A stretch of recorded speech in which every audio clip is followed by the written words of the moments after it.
하리라 하더라. 아멘. 여러분, 청관웅 목사님의 미랄이라는 찬양을 다들 알고 계신가요? 우리 피프리는 모를 수도 있는데 그래도 우리 성도님들은 아실 거라고 생각됩니다. 생명이 또 다른 생명 낳고, 이런 이 찬양을 아마 다 아실 거라고 생각되는데요. 그 후렴 가사가 이런 가사가 있어요. 생명이 또 다른 생명을 낳고 주님을 볼 수 있다면 나의 삶과 죽음도 아낌없이 드리리.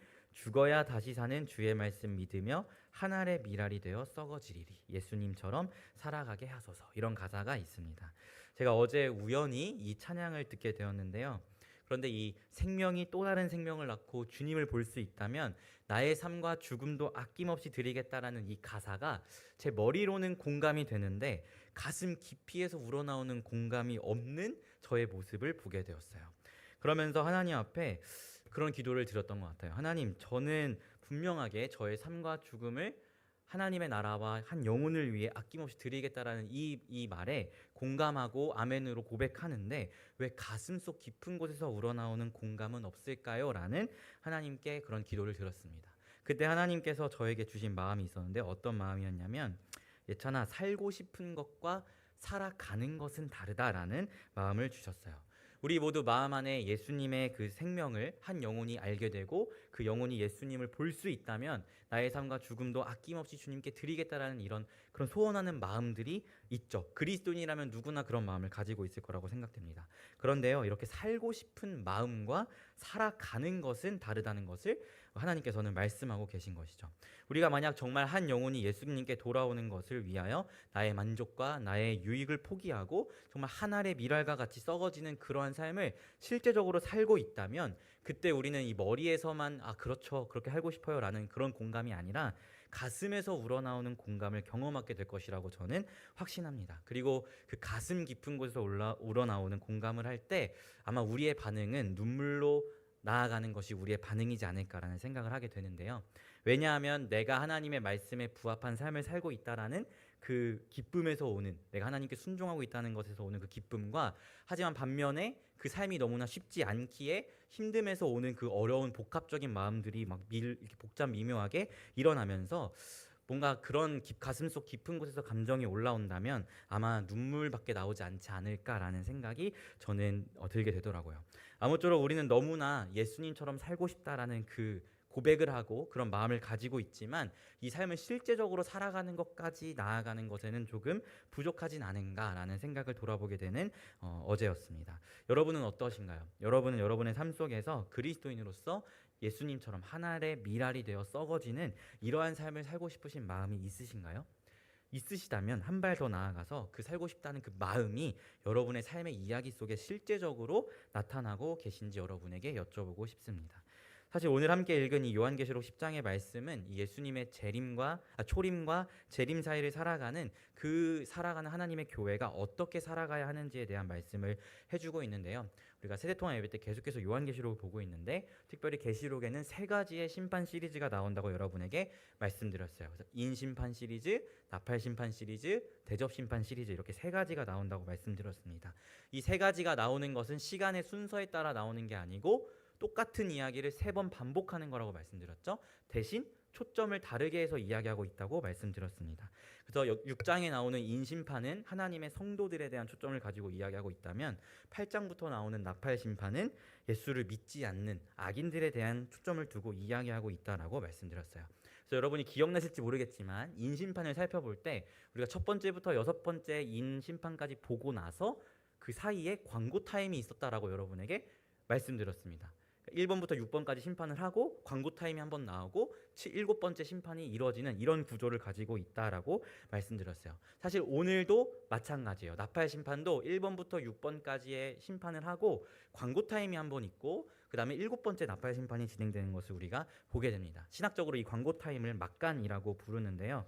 오늘 우리가 살펴본 요한계시록 10장과 11장 13절까지의 이 말씀들이 나팔 심판에 있어서 광고 타임과 같은 역할을 합니다. 즉 우리가 오늘 함께 읽은 이 본문은 6번째 나팔 심판과 시간적으로 이어지는 그런 본문이 아니라 우리가 유튜브를 볼 때 영상 보다가 갑자기 영상과 상관없는 내용의 광고가 나오는 것처럼 이 오늘 읽은 본문은 나팔 심판과는 상관없는 분리된 이야기라는 것을 여러분들이 기억하면서 오늘 말씀을 살펴볼 수 있었으면 좋겠습니다. 우리 한번 10장 1절 말씀 같이 읽어봤으면 좋겠어요. 우리 나팔 심판에 삽입되어 있는 막간 광고 타임입니다. 우리 10장 1절 같이 읽을게요. 시작. 내가 또 보니 힘센 다른 천사가 구름을 입고 하늘에서 내려오는데 그 머리 위에 무지개가 있고 그 얼굴은 해 같고 그 발은 불기둥 같으며. 아멘. 요한계시록의 광고 타임 가운데 사도 요한이 하늘에서 그 힘센 천사를 마주하게 됩니다. 그런데 그 힘센 천사가 구름을 입고 하늘에서 내려오는 것을 보게 되는데요. 먼저 우린 여기서 이 천사가 과연 누굴까? 이것을 먼저 살펴보아야 합니다. 이 천사를 표현하는 몇 가지 표현들이 있는데 구름을 입고 있고 무지개가 그 머리에 쓰여져 있고 얼굴은 해 같고 발은 불기둥 같고 또 3절을 보면 사자가 부르짖는 것 같다라는 표현을 하고 있어요. 여러분 성경에서 구름을 타는 분으로 묘사되는 것은 오직 한 분밖에 없습니다. 누굴까요? 하나님밖에 없어요. 오직 하나님을 묘사할 때 구름을 타시는 분으로 묘사를 합니다. 그리고 계시록 4장을 보면 하나님의 보좌에 무엇이 둘러져 있다고 서술되어 있냐면 무지개가 둘러져 있다라고 서술하고 있어요.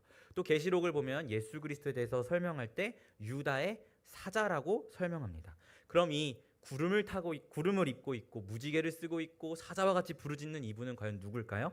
바로 예수 그리스도를 이야기하는 거예요. 즉 요한은 이 나팔 심판의 광고 타임에서 환상 중에 예수 그리스도를 본 것입니다. 그런데 그 예수께서 무엇을 하고 있는가 보니까 2절에 손에는 작은 두루마리가 있고 오른발은 바다를 왼발은 땅을 밟고 있다라고 표현하고 있어요. 이것은 예수님의 우주적인 통치가 이루어지고 있다는 것을 의미합니다. 세상에 이 바다와 땅을 밟고 서서 모든 만물을 통치하고 계시는 예수 그리스도를 요한은 바라본 것이죠. 그런데 3절에서 4절을 보니까 예수님께서 말씀하실 때에 7 우레가 울렸다라고 이야기해요. 그래서 그 7 우레가 울렸을 때 사도 요한이 기록하려고 하니까 하늘에서 이 이야기는 기록하지 말고 봉인해 두어라라는 이야기를 했다고 성경이 서술하고 있습니다. 이 7 우레가 어떤 내용을 담고 있었는지 우리는 알 수 없죠. 기록되어 있지 않으니까. 하지만 우리는 어떤 내용이었을지 유추할 수는 있는데요. 우리 한번 3절 말씀 같이 읽어볼게요. 7 우레가 어떤 내용이었을지 유추할 수 있는 말씀입니다. 3절 같이 읽어볼게요. 시작. 사자가 부르짖는 것 같이 큰 소리로 외치니 그가 외칠 때 7 우레가 그 소리를 내어 말하더라. 아멘. 뭐라고 이야기합니까? 7 우레가 그 소리를 말하여 내었다라고 이야기하고 있어요. 그 소리라는 말, 여기 정관사가 붙어 있죠. 그 말은 이미 이전에 한번 이야기한 말을 했다는 것을 우리가 살펴볼 수 있게 되는 것입니다. 어떤 이야기였을까요? 바로 우리가 계속해서 살펴보고 있는 인심판, 나팔심판, 대접심판, 이 심판들이 예수 그리스도의 초림과 재림 사이에 일어날 그 교회 시대에 일어날 심판들을 이야기하고 있다고 했죠. 그것이 계속 반복해서 3번 이야기되고 있다고 했는데 그것의 또 한 번의 반복의 이야기를 7 우레 가운데 이야기했다는 것을 우리는 유추해서 볼 수 있는 것이죠. 만약에 사도 요한이 이 7 우레 심판에 대한 것을 기록했다면 아마 우리는 요한계시록에서 인심판, 나팔심판, 우레심판, 대접심판 이렇게 4번의 반복을 봤을 거예요. 그런데 이미 하나님께서 그 심판에 대한 이야기는 기록하지 말라고 했기 때문에 나팔, 대접 이 3번의 반복만 우리가 보고 있는 것이죠. 그렇게 우레가 울린 후에 예수님께서 하나님 아버지를 향해 이렇게 맹세합니다. 우리 한번 5에서 7절 말씀 함께 읽어볼게요. 5절에서 7절 같이 읽겠습니다. 시작. 내가 본 바다와 땅을 밟고 서 있는 천사가 하늘을 향하여 오른손을 들고 세세토록 살아계신 이 곧 하늘과 그 가운데 있는 물건이며 땅과 그 가운데 있는 물건이며 바다와 그 가운데 있는 물건을 창조하신 이를 가리켜 맹세하여 이르되 지체하지 아니하리니 7째 천사가 소리내는 날 그의 나팔을 불려고 할 때에 하나님이 그의 종 선지자들에게 전하신 복음과 같이 하나님의 그 비밀이 이루어지리라 하더라. 아멘. 예수님께서는 하나님 아버지를 향해서 맹세하세요. 무엇을 맹세하냐면 7째 천사가 나팔을 불 때, 이 7째 심판은 인심판에서도 보았지만 최후의 심판을 의미하죠. 이 최후의 심판의 때에 지체하지 않고 심판하겠다라는 맹세를 하나님께 행하십니다. 지금까지 우리가 계시록 안에서 보았을 때, 이 6번째 나팔까지 보았을 때 하나님께서 악인들을 심판하시지만 그 심판의 내용이 국한되어 있었어요. 그래서 그들을 세상의 미혹을 통해서 하나님을 더 떠나게 만들고 세상에 또 여러 가지 거짓된 선지자들을 통해서 하나님을 멀리하는 방법으로 그들을 심판하셨는데, 그들에 대한 모든 이들에 대한 심판을 최후의 심판 때 지체하지 않고 행하겠다고 예수님께서 맹세하심을 우리가 보게 됩니다. 우리는 사실 이 최후의 심판 이전을 살아가고 있는 사람들이죠. 이 시간들 속에서 우리는 하나님을 향한 우리의 믿음 때문에 때로는 고난을 받아요. 그리고 악인들은 이 시간들 속에서 하나님과 더욱더 멀어지는 심판을 받습니다. 우리가 이 시대를 보면서 알 수 있듯이 이 시대는 점점 더 신에 대해서, 하나님에 대해서 부정하는 목소리를 내고 있고, 그에 대해서 수많은 사람들이 공감을 하면서 하나님을 떠나는 것을 보게 되죠. 이것이 그저 세상의 흐름이 아니라 성경이 증거하고 있는 악인을 향한 하나님의 심판이라는 걸 성경은 분명히 증언하고 있는데요. 그럼에도 불구하고 우리가 살아가고 있는 이 시점은 최후의 심판 이전의 시점에서 살아가고 있다는 것을 우리가 보게 되는 것이죠. 그래서 예수님께서는 이 최후의 심판의 때가 도래하면 지체하지 않고 모든 악인들을 심판하겠다라는 맹세를 하나님께 하고 계신 것입니다. 그러면 그 최후의 심판의 때까지 이 예수님께서 심판을 이제 기다리고 계시는 그때에 우리는 어떻게 살아가는 것이죠? 바로 고난과 여러 가지 어려움들 속에서 믿음을 지키는 신실함을 하나님께 보여드리며 살아가는 것이 우리가 살아가는 성도의 이야기인 것이죠. 그거에 대한 내용을 우리가 살펴보았던 6번째 6장에서 나오는 인심판에서 이야기하고 있는 거잖아요. 어쨌든 그것에 대한 맹세를 예수께서 하고 있다는 것을 우리가 보게 됩니다. 그렇다면 우리가 이 시대 가운데 최후의 심판이 일어나기 이전의 시대를 살아가고 있는데, 그 시대를 살아갈 때 6장에서 인심판이 이야기하고 있는 것처럼 하나님의 성도가 믿음을 지키는 그 정도의 이야기만을 써가면 하나님께서 보시기에 기쁨이 되는 삶이 되는 걸까요? 그냥 우리 이 악한 시대 가운데 믿음을 잃지 않고 하나님을 향한 신실함만 잘 지켜나가면 과연 이 시대를 향해서 하나님이 교회에게 원하시는 삶의 모습이 그것인지 우리가 한번 돌아볼 수 있었으면 좋겠습니다. 오늘 특별히 말씀 8절에서 11절 말씀을 보면은 교회를 향한 하나님의 마음을 우리가 발견하게 되는데, 우리 8절에서 11절 말씀 같이 읽어보겠습니다. 8절에서 11절 같이 합독하겠습니다. 시작. 하늘에서 나서 내게 들리던 음성이 또 내게 말하여 이르되, 네가 가서 바다와 땅을 밟고 서 있는 천사의 손에 펴놓은 두루마리를 가지라 하기로, 내가 천사에게 나아가 작은 두루마리를 달라 한즉 천사가 이르되 갖다 먹어버리라. 내 배에는 쓰나 내 입에는 꿀같이 달리라 하거늘, 내가 천사의 손에서 작은 두루마리를 갖다 먹어버리니 내 입에는 꿀같이 다나 먹은 후에 내 배에서는 쓰게 되더라. 그가 내게 말하기를 내가 많은 백성과 나라와 방언과 임금에게 다시 예언하여라 하리라 하더라. 아멘. 예수님께서 맹세하셨어요. 하나님께 7째 나팔이 불 때 지체하지 않고 심판하겠다라고 맹세하셨어요. 그리고 그 음성이 있은 후에 하늘에서 음성이 들리는데, 요한더러 예수님으로부터 두루마리를 취해서 먹으라라고 이야기합니다. 뭐라고 이야기하고 있다고요? 두루마리를 취해서 먹어라라고 이야기하고 있어요. 여러분, 이 그림 어디서 많이 본 그림이라고 생각되지 않으신가요? 아마 계시록을 통독하신 분들이 있다면 되게 익숙한 그림이다라는 것을 파악하실 수 있었을 텐데요. 우리 계시록 5장 말씀 한번 볼 수 있었으면 좋겠습니다. 계시록 5장 6절에서 7절 말씀 같이 읽어볼게요. 계시록 5장 6절에서 7절 말씀입니다. 요한계시록 5장 6절에서 7절 같이 합독하겠습니다. 시작.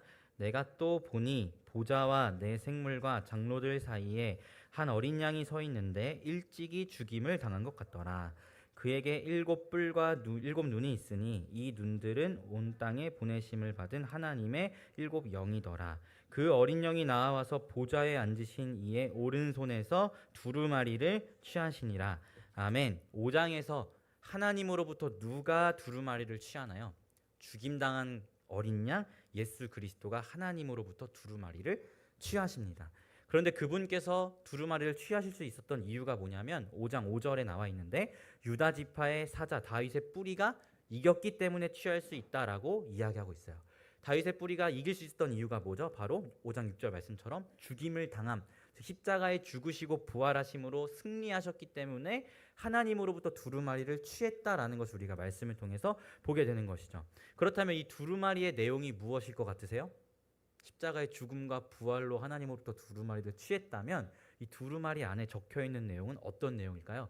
바로 복음의 전체적인 내용이 담겨 있겠죠. 예수 그리스도의 죽음과 부활에서 시작된 그 복음으로 인해 이제 열리게 된 구원의 길, 그리고 이 예수님 재림하실 때까지 임하게 될 심판과 하나님의 성도들이 어떻게 살아가야 하는지에 대한 그런 모든 총체적인 이야기, 그리고 새하늘과 새 땅은 어떻게 펼쳐질지에 대한 그 모든 하나님의 비밀이 담겨 있는 것이 바로 그 두루마리입니다. 그리고 그것에 대한 요약의 내용이 우리가 계시록에서 살펴보고 있는 계시록 6장부터 22장이 그 두루마리의 총체적인 내용을 요약한 내용이라고 생각하시면 될 것 같아요. 그래서 우리는 이 두루마리의 내용을 한마디로 복음이라고 이야기할 수 있을 것 같습니다. 단순히 이제 십자가에 죽으시고 부활하셨어라는 이 정도의 복음이 아니고 그 복음의 모든 이야기가 담겨 있는 것으로 우리가 이해할 수 있을 것 같아요. 그런데 이 복음이 적힌 이 두루마리를 누가 예수님으로부터 오늘 말씀에서 받고 있나요? 하나님께서 예수에게 전해진 그 복음이 이제는 요한보고 취하라라고 하늘에서 음성이 들렸다라고 우리가 말씀을 통해 보게 됩니다. 하지만 여러분, 여기서 요한을 그냥 한 개인으로 이해하기보다 우리는 교회로 이해하면 좋을 것 같아요. 왜냐하면 요한은 교회의 사도였고 그도 그리스도 예수의 지체된 몸된 하나님의 교회였기 때문에 요한에게 두루마리를 먹어라라고 하는 이 말씀은 교회를 향해 하나님의 행하신 말씀과 동일하다고 우리가 이해하면 좋을 것 같습니다. 그렇다면 예수님을 통해서 지금 누가 두루마리를 취하는 거예요? 요한이 취하고, 다른 말로 교회가 그 두루마리를 취하고 있다라는 것을 우리가 보게 되는 것이죠. 그런데 오늘 말씀을 보면 이 두루마리를 먹으라라고 이야기하는데, 이 두루마리를 먹을 때 성경이 뭐라고 이야기하냐면 우리의 입에는 단데 우리의 배에는 쓸 거야 라는 이야기를 합니다. 이 두루마리가 뭐라 그랬죠? 복음이라고 이야기했죠. 그럼 그 복음이 우리 입에는 달고 우리 배에는 쓰다 라는 이 말은 우리가 어떻게 이해해야 할까요?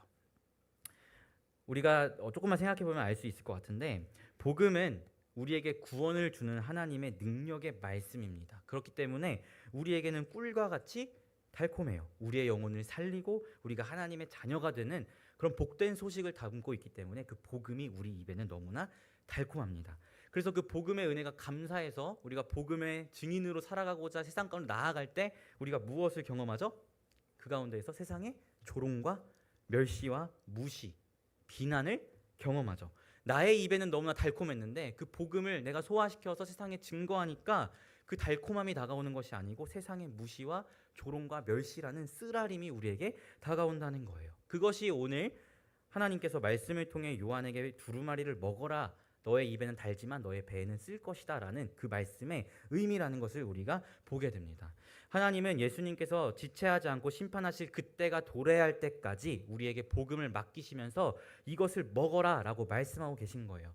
그 복음을 너희 입에 머금으면서 달콤함만 느끼지 말고 복음을 씹어 삼켜서 그 복음의 쓰라림도 경험해야 한다고 하나님께서는 말씀하고 계신 것입니다. 여러분, 우리가 복음을 입에 머금을 때 그 복음의 달콤함의 비밀이 어디 있는데요? 죽임당한 어린 양 예수 그리스도의 고난이 있기 때문에 복음이 우리에게 달콤한 거잖아요. 이것이 복음의 정말 신비고 아이러니인 거거든요. 그런데 그 복음의 달콤함을 너희만 누리지 말고 씹어 삼켜서 그 복음의 쓰라림도 경험할 것을 하나님께서 말씀하고 계신 것이죠. 사랑하는 성도 여러분, 여러분은 하나님이 여러분에게 허락하신 이 두루마리, 이 복음을 입에 머금고만 계십니까? 여러분이 이 복음을 삼켰을 때, 다른 말로 이야기하면 그리스도의 증인으로서 세상 가운데 살아갈 때 세상에서 마주하게 될 비난과 조롱과 멸시, 이런 것들이 두려워서, 복음의 쓰라림을 경험하는 것이 두려워서 그저 입에만 머금고 계시는 그런 그리스도인이십니까? 이것을 여러분에게 여쭤보고 싶습니다. 여러분, 기억해야 할 것은 하나님은요, 우리가 복음을 입에 머금고 달콤함만 느끼는 것을 원하시지 아니하시고요, 복음을 씹어 삼켜서 그 복음으로 인한 삶을 살아갈 때 오는 쓰라림을 우리에게 원하신다는 것을 우리가 기억할 수 있었으면 좋겠습니다. 예수님께서 지체하지 아니하시고 심판하실 그 마지막 때까지 우리는 믿음의 신실함을 지킴과 동시에 세상에 복음을 씹어 삼켜 나아가는, 쓰라림을 경험하며 나아가는 그리스도의 증인으로 살아가야 한다는 것을 오늘 말씀이 이야기하고 있는 것이죠. 우리가 만약 복음을 입에 머금고만 있고 이 달콤함만 누리고 있다면, 제가 서두에 말씀드린 것처럼 그 미랄의 가사, 생명이 또 다른 생명을 낳고 주님을 볼 수 있다면 나의 삶과 죽음도 아낌없이 드리겠다라는 이 가사가, 그렇죠, 머리로는 그렇게 살아야 되는데요, 요 정도의 공감에서 그치게 될 것이라고 생각해요. 하지만 이 복음을 씹어 삼켜서 세상 가운데 나아가 복음을 증거하다가 조롱도 받고 멸시도 받고 때론 상처도 받는 이런 쓰라림을 경험한 사람은 그 가사를 마주할 때 그저 머리로만 그렇죠가 아니고 가슴 깊은 곳에서 올라오는 한 알의 밀알이 되어 썩어진다는 것이 이런 거구나라는 그 깊은 공감을 누릴 수 있을 거라고 저는 확신합니다. 여러분, 제가 사역을 하면서 정말 위로를 받는 순간이 있는데 언제냐면 동기들을 만날 때예요. 동기들. CCC 간사 동기를 만나거나 신대원 목사 동기들을 만나면 위로를 정말 많이 받아요. 왜 위로를 받냐면 그들이 저에게 뭐 고생하세요 이런 위로의 말을 해줘서 위로를 받는 게 아니고 다 자기 힘든 얘기만 하거든요. 사역하면서 뭐 힘든지 그런 얘기만 하는데 그냥 그 힘든 이야기를 들으면 위로가 돼요. 왜냐면 내가 겪고 있는 이 쓰라림을 나 혼자 겪는 게 아니고 내 동기도 함께 겪고 있구나. 나 혼자 이 길을 걷는 게 아니고 나의 동기도 이 길을 함께 걷고 있구나라는 그것을 그냥 듣고 보는 것만으로도 저에게 너무나 큰 위로가 되거든요. 어떤 교회든 저는 이 복음의 쓰라림을 공유하는 교회가 되면요, 교회 안에 정치나 분란이나 서로 미워하는 마음, 이 모든 것들이 사라질 것이라고 저는 확신합니다. 내 옆에 집사님, 내 옆에 권사님, 내 옆에 장로님을 보는데 이분의 삶이 나와 같이 복음의 쓰라림을 겪고 있는 걸 보면 어떻게 미워할 수 있겠어요? 어떻게 분란을 낼 수 있겠어요? 그분들의 삶의 이 쓰라림을 보면서 복음을 위해 핍박받고 고난받는 그 삶을 보면서 내 마음이 공감이 되고 나도 저분과 같게 이 길을 걸어가고 있다는 그 사실에 너무나 큰 위로가 되는데 어떻게 그들을 미워하고 교회 안에 분란을 일으킬 수 있겠어요? 오히려 우리 함께 이 삶을 잘 살아보자, 우리 주님 다시 오실 날까지 함께 나아가보자라는 으쌰으쌰한 분위기가 만들어지겠죠. 하지만 복음을 씹어 삼키지 않고 입에 머금으면서 달콤함만 누리고 있으니까 옆에 사람이 마음에 안 들고 왜 저렇게 하지? 마음에 안 드는데? 이런 정죄하는 마음들이 교회 안에 생겨나는 것입니다. 사랑하는 성도 여러분, 저는 우리 피플스 교회가 이 복음의 쓰라림을 공유하는 교회가 되기를 원합니다. 한 영혼을 위해 썩어져가는 밀알이 되는 그런 교회가 되었으면 좋겠습니다. 우리가 썩어질 때 오는 그 쓰라림을 함께 공유하는 그런 교회가 되기를 부탁드립니다. 여러분, 교회에서 여러 가지 직분으로 봉사하고 사역하는 거 지치지 않으신가요? 지치죠. 저 사역자인 저도 하나님의 일을 하는 게 지치는데 하물며 사역이 업이 아니신 여러분들은 얼마나 지치겠어요. 정말 지쳐요. 때로는 이게 은혜에 감사해서 한다기보다는 그냥 해야 하니까 마지못해 하는 그런 순간들이 분명히 와요. 그런데 이 마음들이 건강한 마음은 아니잖아요. 우리가 이 마음들을 해결하면서 주님 다시 오실 날까지 이 믿음의 이야기들을 써가야 하는데요. 여러분, 이 모든 이 지친 마음들, 은혜에 감격하기보다는 그저 이제는 형식적이 되어버린 그 모든 마음들을 해결할 수 있는 단 한 가지의 방법이 있습니다. 뭔지 아시나요? 나의 그런 교회 가운데의 봉사와 헌신을 통해서 한 영혼이 변화되고 한 영혼이 예수께 돌아간다면요, 그것을 우리가 마주하게 될 때 그때 밀려오는 기쁨은 나의 모든 지친 마음을 뒤엎고도 남습니다. 아니요, 오히려 그 지친 마음을 회복시키고 더 기쁨으로 충만하게 만들고도 남는 기쁨들이 밀려와요. 한 영혼을 위해서 썩어지는 게 지치고 힘들 수 있어요. 쓰라릴 수 있어요. 그런데 그 쓰라림을 참고 인내하고 경험하다가 내가 헌신했던 그 영혼이 예수님께 돌아오고 예수 앞에 변화되는 모습을 마주하면요, 놀랍게도 그 모든 쓰라림을 뒤집는 너무나 큰 기쁨과 달콤함이 찾아온다는 것을 우리가 경험하게 됩니다. 그때 우리는 이 모든 직분과 이 사역의 이야기들을 정말 기쁨으로 감당할 수 있게 되는 것이죠. 이것이 복음의 달콤함과 쓰라림의 비밀입니다. 저는 우리 피플스 교회 모든 성도님들이 이 달콤함과 쓰라림을 누리는 분들이 되셨으면 좋겠습니다. 그러기 위해서 우리가 먼저 한 영혼을 향해 먼저는 다가가야겠죠. 우리끼리 교회 안에서 달콤함만 누리고 있는 게 아니라 복음을 씻고 삼켜서 세상으로 나아가 예수를 모르는 영혼들에게 복음을 전하고 그들을 교회 공동체 안으로 불러오고 그 영혼이 예수님 앞에 성장해 가는 그 모든 과정 가운데 우리가 썩어지는 밀알이 되어야겠죠. 그 가운데 때로는 거절을 당할 수도 있고 때로는 조롱을 당할 수도 있고 아무런 열매를 맺지 못하는 것만 같은 좌절을 경험할 수도 있습니다. 하지만 여러분, 그것이 두렵다고 해서 복음을 입에만 머금고 계시지 않기를 부탁드립니다.